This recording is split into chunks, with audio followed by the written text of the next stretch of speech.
আসসালামু আলাইকুম, সবাই কেমন আছেন? আশা করি আলহামদুলিল্লাহ সবাই ভালো আছেন। তো আজ আমি আপনাদের সাথে শেয়ার করব কিভাবে কালা বেগুন দিয়ে পাঙ্গাস দিয়ে রান্না করতে হয়। সেজন্য আমি এখানে কয়েকটা পাঙ্গাসের খাড়ি নিয়ে নিলাম, পেটির খাড়ি এবং কাদের খাড়ি সহ মিলিয়ে নিয়েছি।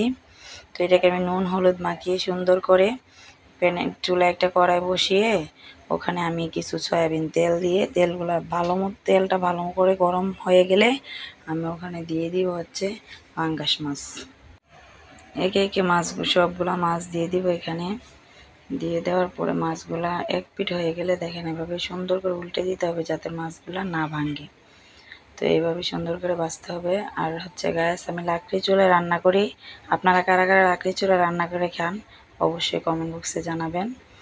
তো মাছগুলা ভাজা হয়ে গেছে, আমি এখন এক এক করে সুন্দর করে মাছগুলাকে নামিয়ে নিব।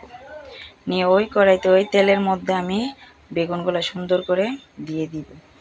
দিয়ে হচ্ছে এখানে আমি হালকা হলুদ দিয়ে দিব, লবণ দিয়ে দিব।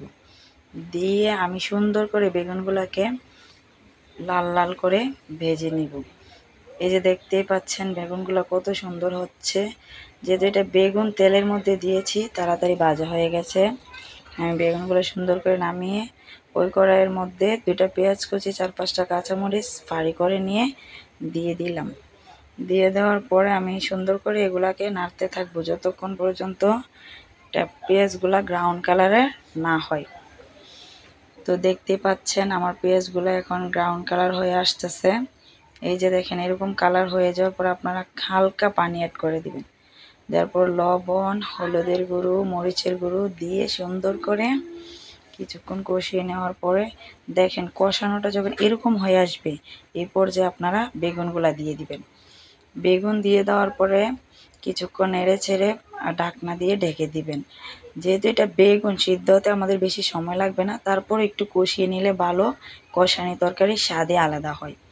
তো দেখেন আমার বেগুনগুলা কত সুন্দর হয়ে গেছে, একদম নরম হয়ে গেছে কষাতে কষাতে।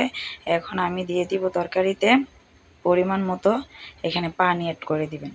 আপনারা যার হালকা ঝোল দিবেন, যেহেতু এটা বেগুন সিদ্ধ হতে বেশি সময় লাগবে না, হালকা ঝোল দিয়ে দিব। এই পর্যায়ে আমি ঝোলটা দেওয়ার পরে আরও 5 মিনিট আমি ঢাকনা দিয়ে ঢেকে রাখবো।